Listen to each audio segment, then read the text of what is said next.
Good evening all. I welcome you all to today's study circle meeting on bank audit conducted by Ms. Apeksha Shetty. This session forms an important part in our continuous learning and in our upcoming future audits, bank audits. Without any further wasting time, let us welcome Apeksha. Good evening everyone. Before starting the presentation, I would like to ask you a question. Do you know what is the temperature in Hubli? Current temperature in Hubli? 35 degrees. It is around 35 degrees, which indicates the summer season has already started. Summer is season of mangoes and bank audits. So this is the right time to brush up all the concepts relating to bank audit. Let us start the presentation. Let's have the quick overview of what we are covering today, starting from introduction, and then we'll see what are the regulatory framework for the banking sector. Next, what is the mandatory, why is audit mandatory for banking sector, and who can be the auditor. Next, what are the content of the auditor's report. Then what are the types of advances, provisions relating to non-performing assets, drawing powers and the sanction limits, audit, how do we audit the advances and revenue items such as incomes and expenses. What is the significance of banking sector in the economy? Socio-economic growth, which means the banking sector provides monetary resources even to the weaker section of the society through priority sector lending. By this, it reduces the inequality in the economy. Second point, it is financial stability. By credit creation and wealth management and mobilization of savings, banking sector brings stability in the financial economy. Wealth management, banks provide numerous investing opportunities on which the investor can earn good returns. Industry financing, banks like development banks provide industry financing for operations and development of particular industries such as export-import banks and NABARD. What are the different types of banks? First one, it is commercial banks. We know the commercial banks' primary activities are to accept deposits and lending the money. Example, Axis Bank, HDFC Bank and Canara Bank. Regional rural banks. These regional rural banks are set up mainly for providing credit and banking facilities in the rural areas, such as Karnataka Vikas Gramin banks. Next is cooperative banks. These are the cooperative banks run on the mutual help and cooperation policy, which means the members of the banks, they are the owners and they are the only customers to the banks. Example, DCC banks, District Central Cooperative Banks. Next, small finance banks. Small finance banks are mainly set up to help small entities and businesses and micro and small industries, such as Equitas Small Finance Bank and Suryodaya Small Finance Bank. Next, it is development banks. As I have already mentioned, they are for development of specific industries. Exim banks help for export and import purposes. And next, NABARD, that is National Bank for Agricultural and Rural Development. They focus on particular priority of their nature. Regulatory framework for the banking sector. The regulating body of the banking sector is, as we all know, Reserve Bank of India. Next, the main statute which the banking sector has to follow is Banking Regulations Act 1949. If the bank is a company, which means banking companies has to follow Companies Act 2013. If the bank is a cooperative, means it is a cooperative bank, it has to follow Cooperative Societies Act. If it is a regional rural bank, it has to follow Regional Rural Banks Act 1976. And the main thing is, now everything has been digitalized. So every bank has to follow Information Technology Act 2000. Because they are dealing with huge data of customers, and we can see it is very difficult for the banking sector to follow with all the regulations. They are supposed to follow because they are dealing with the public money. Types of bank audits. Starting with statutory audits. In statutory audits, auditors are supposed to verify the financial statements and whether they are supposed to check whether the bank has followed with all the regulatory regulations which they are supposed to follow. In concurrent audits, the auditor mainly focuses on the internal operations, internal controls and effectiveness of the bank. Concurrent audit takes place on continuous basis throughout the year along with the daily operations of the bank. Internal audit is conducted on regular intervals, like it might be taken place on a monthly basis or a quarterly basis or half yearly. In internal audit, again the auditor focuses on internal controls of the banks, the effective operations of the bank and their risk management. Next is the revenue audit. In revenue audit, auditor has to focus on the incomes of the bank, which whether they have been appropriately and accurately recognized and accounted in the books, and whether they are followed by the prudential norms of the RBI. Next is the stock audit. In stock audit, auditor verifies the existence and the valuation of the stock of the borrower, because the bank has lent the advances or loan on basis of the valuation of the stock. Against the stock of the borrower, the loan has been provided. The auditor is supposed to check the existence and valuation of it. Audit and auditor. Why audit is because subsection 1 of section 30 of the Banking Regulations Act 1949 requires the financial statements, that is balance sheet and profit and loss account of the bank, to be audited by a person who is eligible to be auditor of a company as per the current law, which means the current law for companies is the Companies Act 2013. According to Companies Act 2013, who is eligible to be a auditor of a company is eligible to be auditor of a bank. Who is eligible to be auditor of a company? A practicing chartered accountant, a firm or LLP having majority of the partners as a practicing chartered accountants. They are eligible to audit.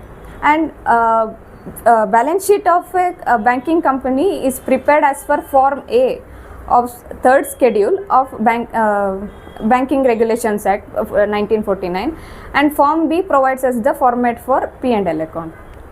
Further, let's see how an auditor is appointed. For banking company, shareholders appoint the auditor in their AGM, and they have to take the approval of RBI.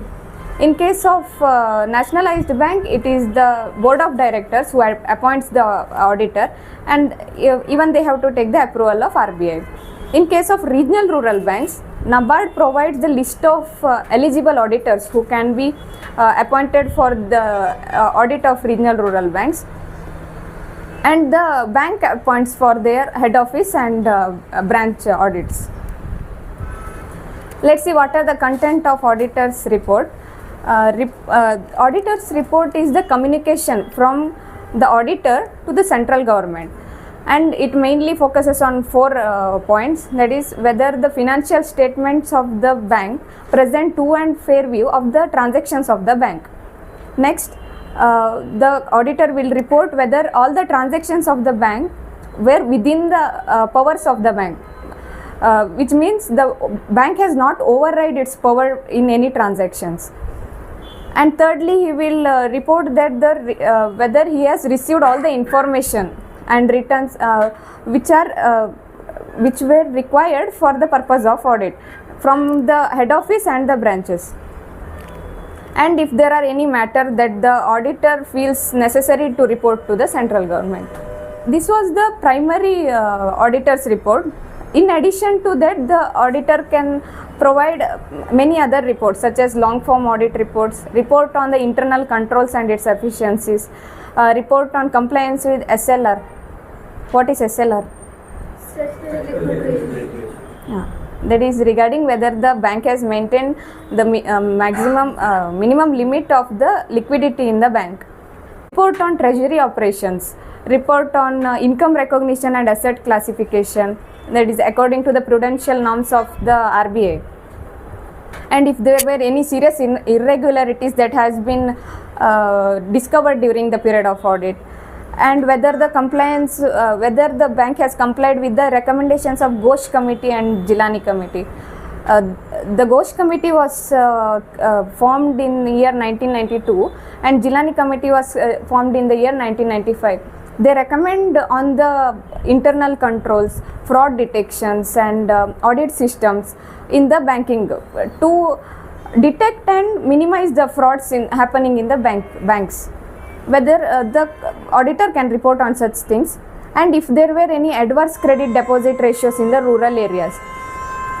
Let's understand what is adverse credit deposit ratio. This is the ratio of credit given to the customers as compared to the deposits accepted. It is if the credit given is very low compared to the deposits accepted, it will affect the health of the bank. So if it is very low, adverse, if the ratio is adverse, that have to be reported to the central government. There is a question, can SLR be maintained in form of gold?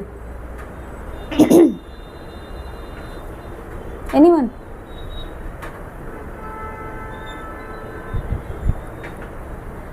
SLR can be maintained in form of gold. SLR says it is the minimum level of liquidity that has to be maintained in the bank through liquid assets. It includes cash, gold and certain approved government securities. Let's see what are the content of long form audit report. Long form audit report is the detailed reporting on every aspect of the bank. It includes starting from assets. We report regarding cash. Regarding cash, we report what are the whether the retention limit has been crossed during the year. What is retention limit? Retention limit is the maximum level of cash which can be held by the bank at the end of the day. Whether such retention limit has been exceeded, or whether there is adequate insurance for the cash in transit and cash on hand, whether the cash has been maintained in dual custody. Matlab the cash should always be in hands of two person. Single person will not have access to the cash custody. Next, the balance with RBI and other banks. If there are balances with RBI and other banks, the related balance confirmation should be received and the auditor has to check the same, whether such amount has been reconciled. If not reconciled, what is the nature and extent of the difference? We have to report on such things. And in case of investments, we have to do the physical verification if possible. If not, the evidence of the existence shall be verified. Evidence of the existence means the ownership certificates or such documents. And the valuation of investments shall be done as per the RBI directions. Next, advances. In advances, there is a credit appraisal.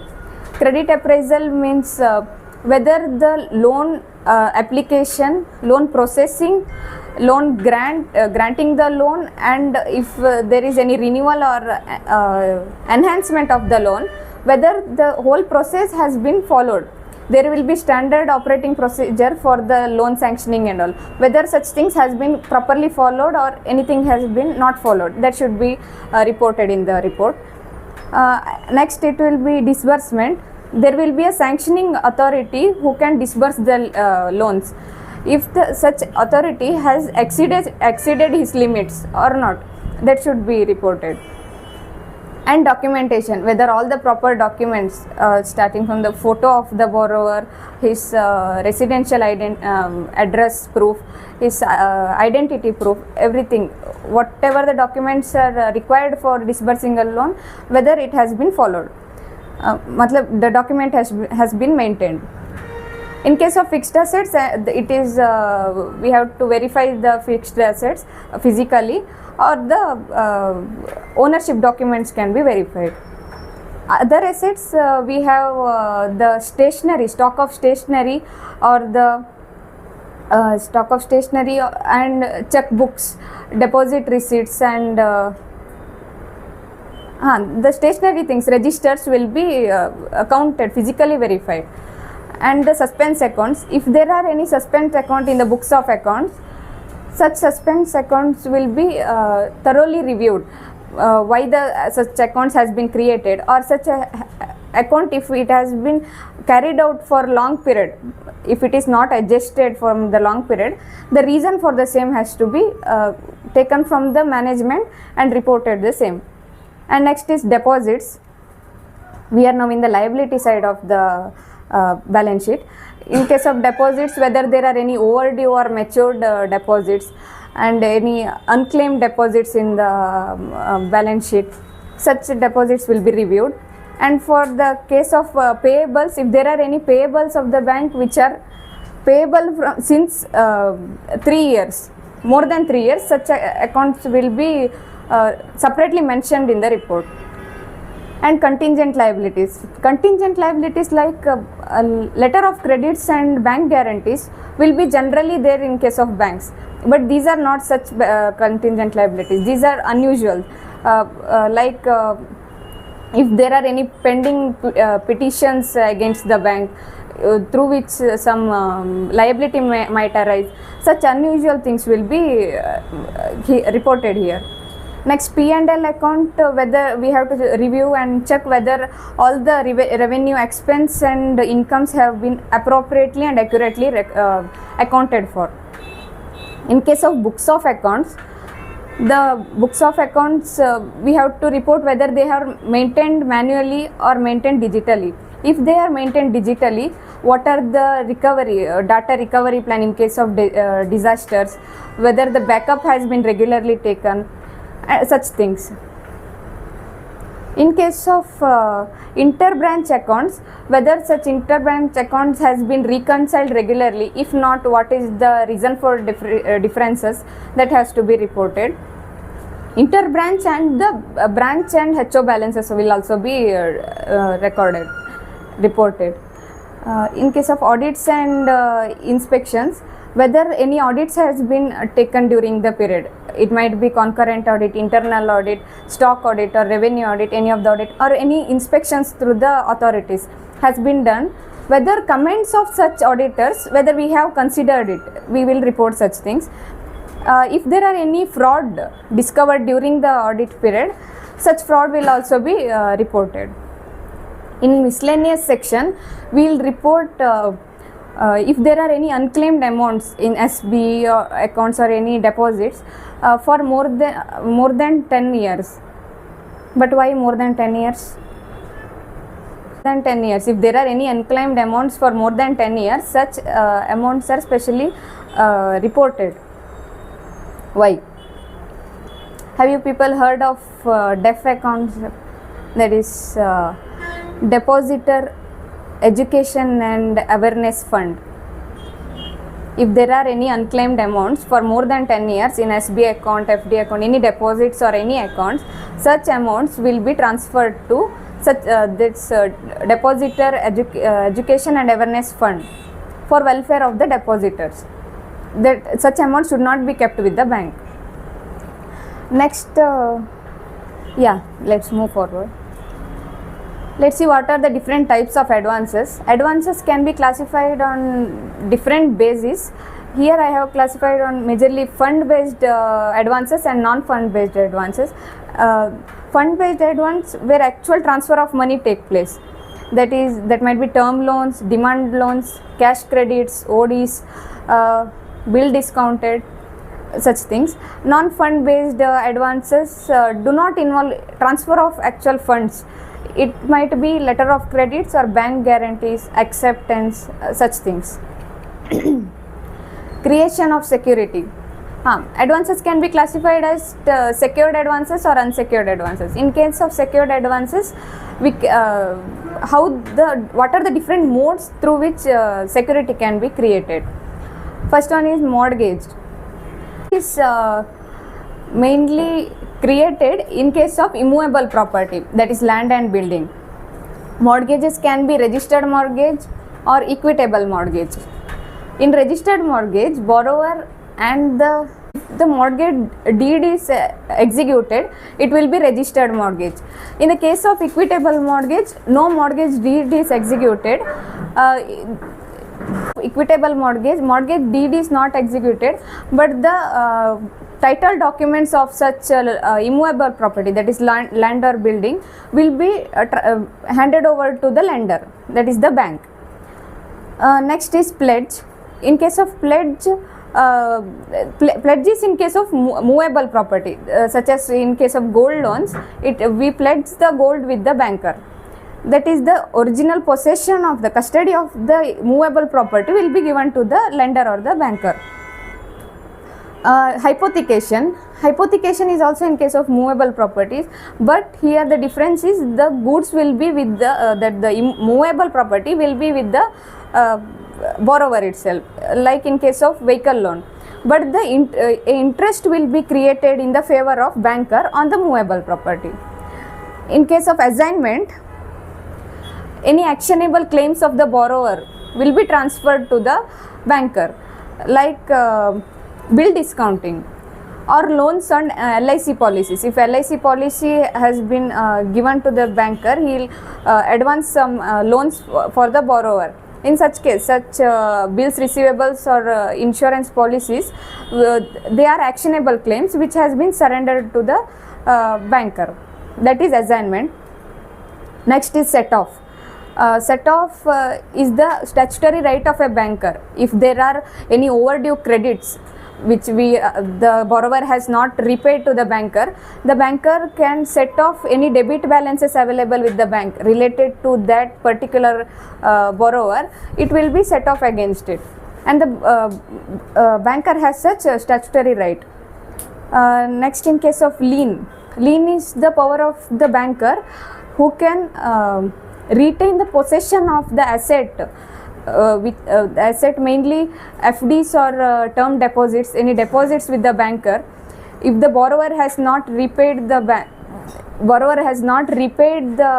any overdue credits, the banker can retain such deposits until these credits are paid.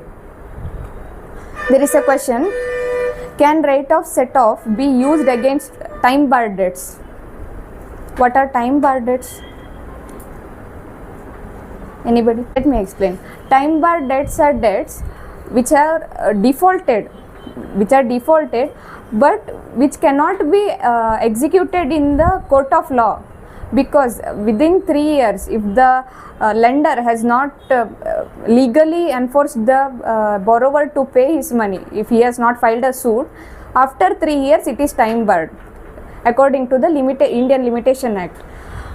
Such time barred debts cannot be further enforced in the court of law. We can't take the borrower to the court, but right of set off can be used against the time barred debt, because time barred debts are time barred. Matlab, we cannot take the borrower to the court, but the bank can bank can recover such amount. Bank cannot take the borrower to the court, but it can recover such amount. So set off can be used against time barred debts. And the non-performing assets, NPAs. Any loans and advances can be NPA in 3 circumstances. For term loans, it is if the interest portion or the installment portion, if it has not if it remains overdue for more than 90 days, it will be a non-performing asset in case of term loans. In case of overdraft or cash credit, the account remains, if it remains out of order, which means it is a NPA. Or in case of bills, if a bill is discounted or purchased, such bills will be NPA if it is overdue for again 90 days. Let us understand what is overdue and out of order. Account CC or OD account is said to be out of order if any of these three situation has occurred. One being outstanding balance of the bank, outstanding balance of the account, if it is exceeding the sanction limit or the drawing power, then such account will be classified as out of order. Or if there is no credit for continuously 90 days, such account will be out of order. Or if there is any few credits but it is not enough to pay the interest debited during such period, any of these three occurs, it is a out of order account in case of cash credits and ODs. Overdue is when any amount due to the bank is not paid on the due date which is fixed by the bank. The bank will be providing repayment schedule. If it is not repaid during that time, it will be overdue. Standard loans are, there is a classification for standard loans. If an account is regular and repayments are regularly received, it will be a standard loan. Next, if it is not received, if it is overdue, then if it is overdue for 0 to from first day to 30th days, it will be SMA 0. SMA stands for special mention accounts. It is SMA 0.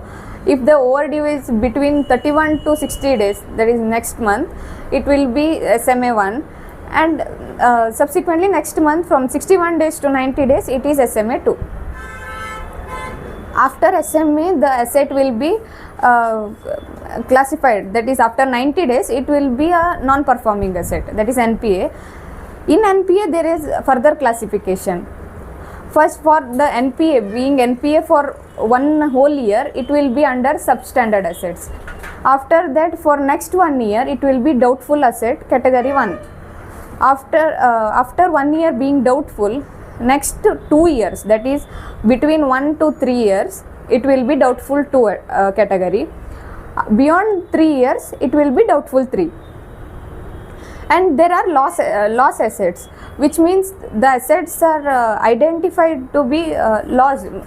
There will be no recovery, but the whole amount has not been written off till date. Those are loss assets.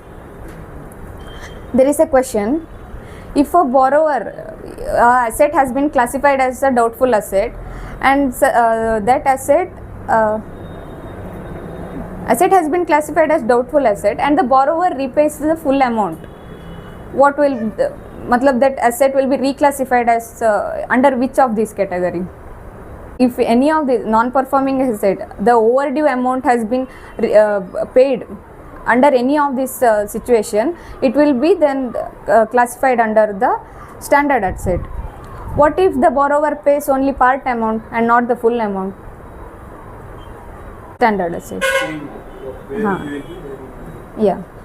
If the borrower doesn't pay the whole amount, he will remain in the same category until the whole overdue amount has been repaid.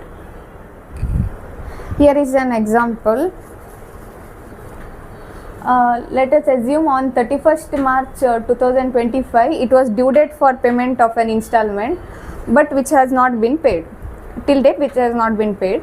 From 1st April 2025 till 30th April 2025, that is first 30 days, it will be classified under SMA 0.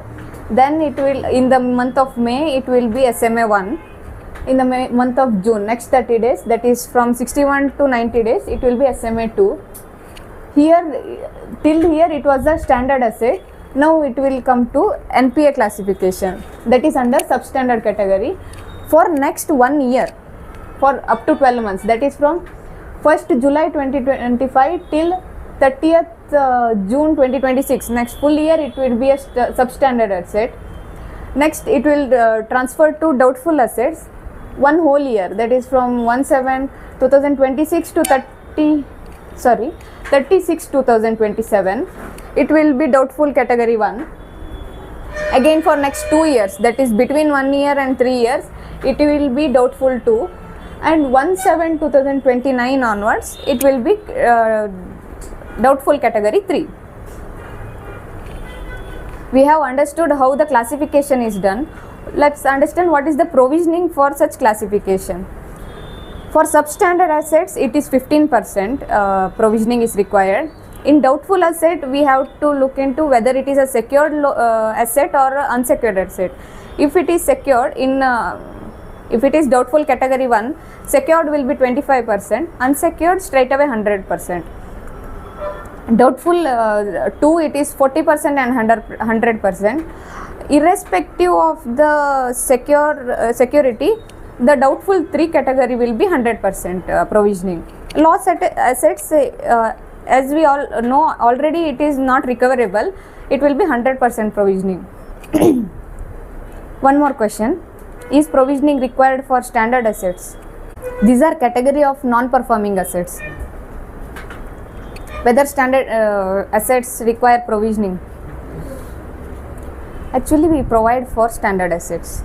For general standard asset, it is 0.4%. For agricultural loans and advances, it is 0.25%. For real estate advances, it is 1%. It ranges between 0.25 to 1%.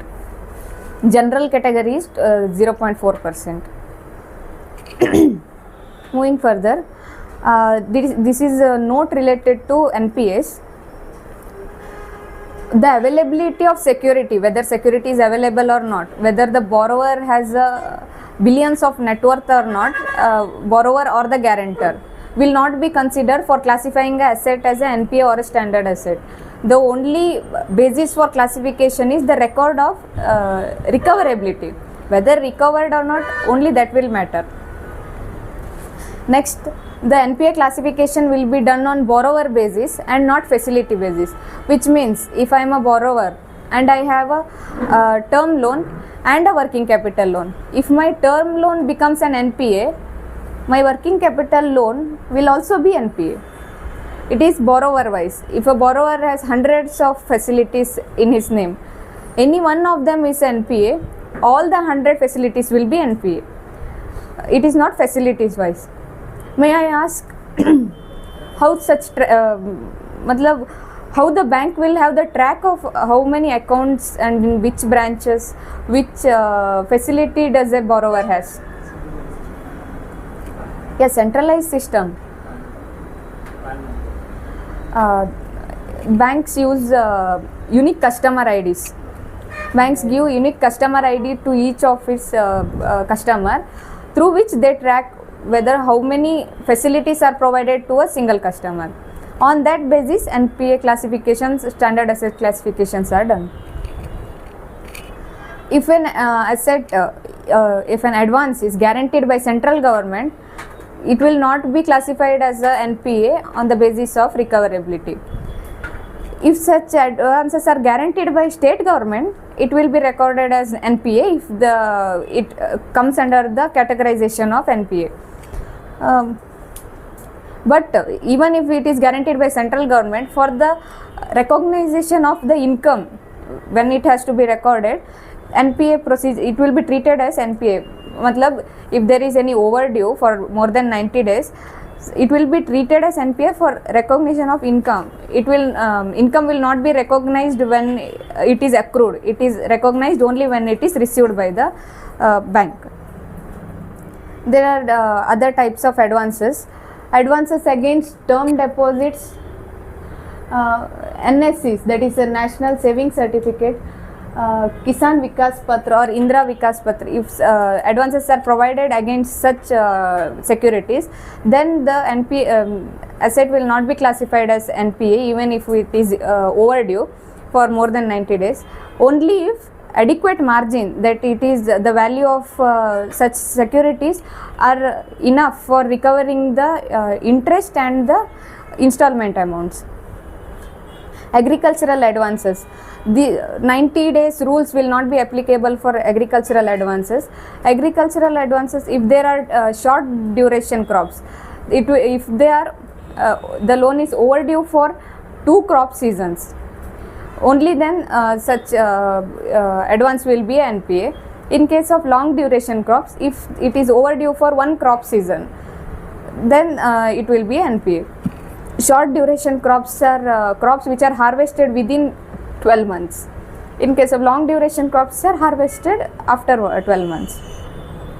If there are any natural calamities, agricultural advances will be given relief measures by the bank.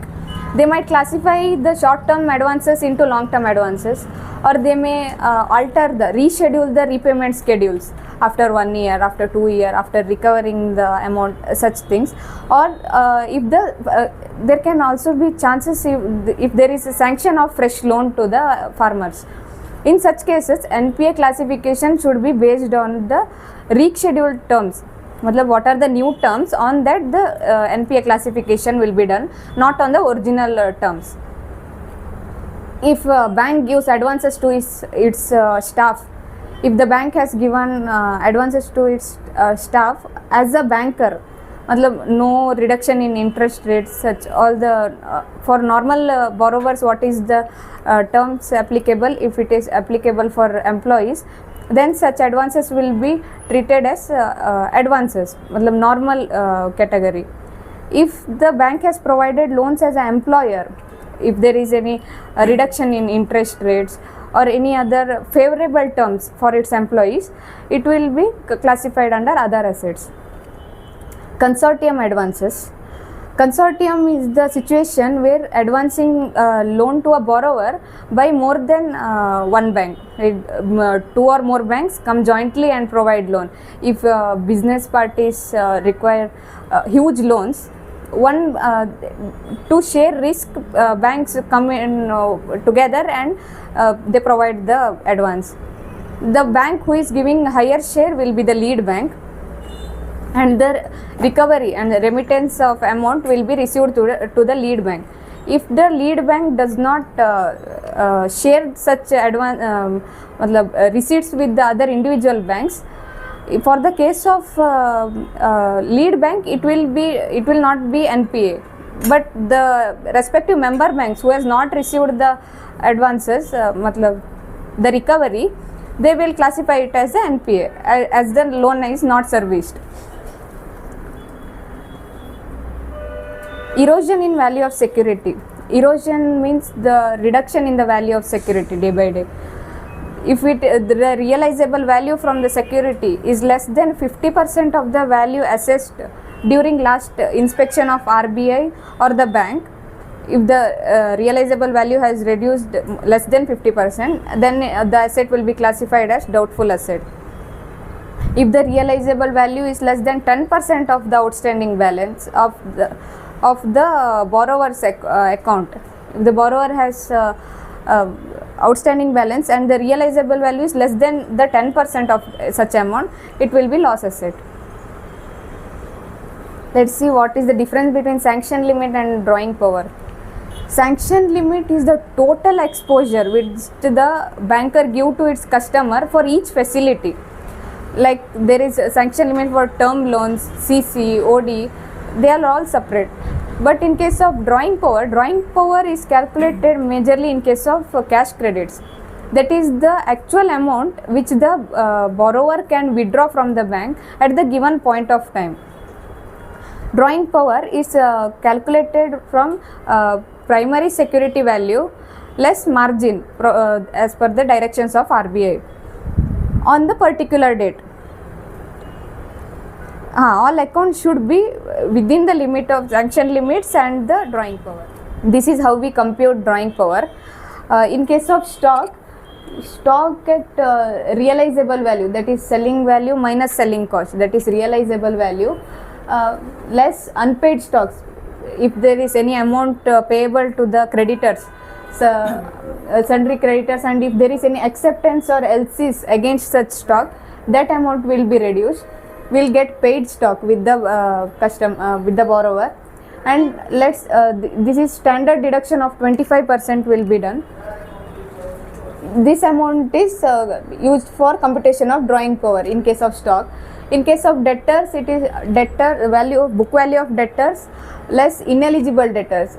Ineligibility is at the each bank it is different. Some banks may classify great aging. If the debts are more than 90 days, it will be ineligible. It depends on the internal policies of the bank. We get eligible debtors. From eligible debtors, 40%, this is the standard margin, will be reduced.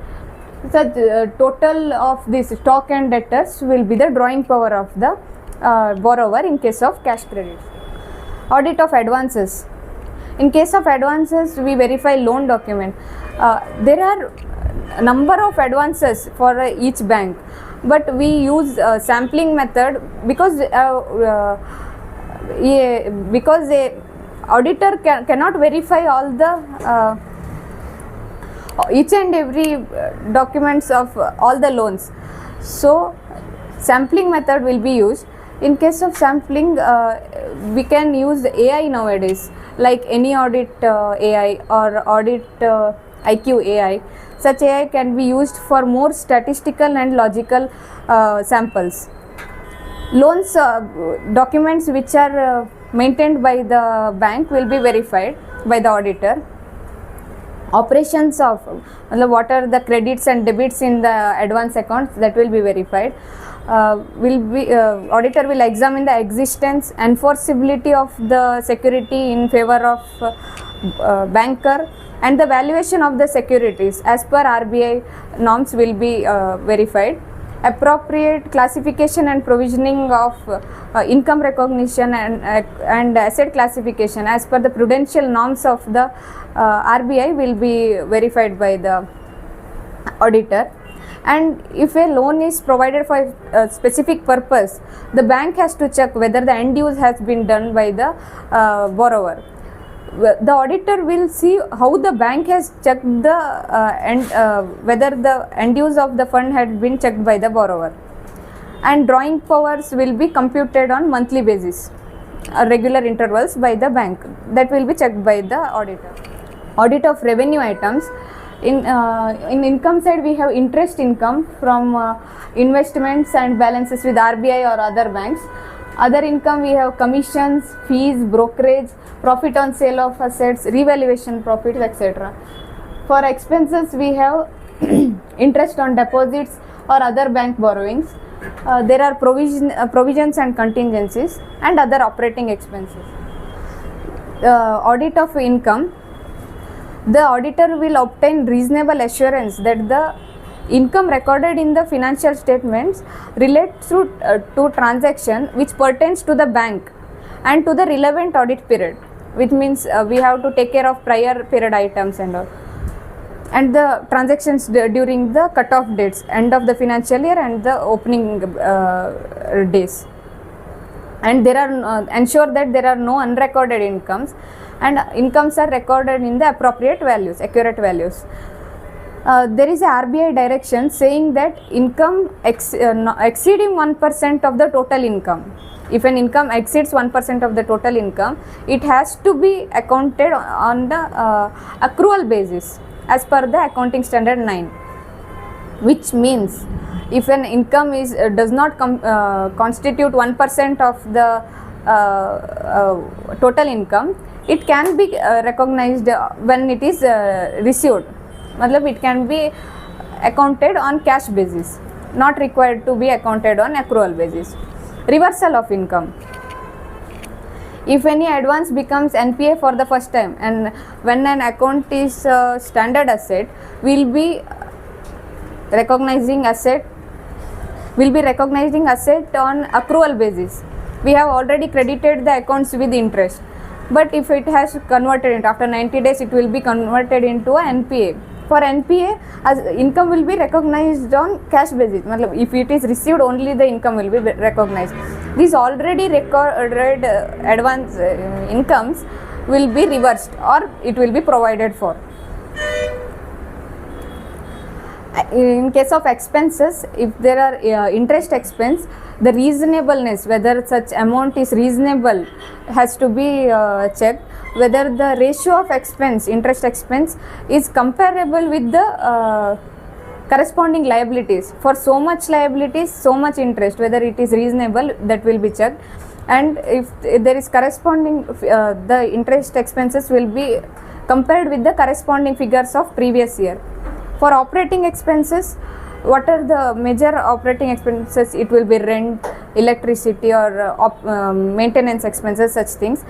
We have to see what are the major items of expense, what are the supporting documents provided for the same, and it will also be compared with the corresponding previous year figures. In case of provisions, whether the regulatory requirements, that is provisioning requirements as per RBI and Banking Regulations Act has been provided, or the calculations of the provisions will be checked by the auditor. Let's move forward with clarity, commitment and confidence. Thank you.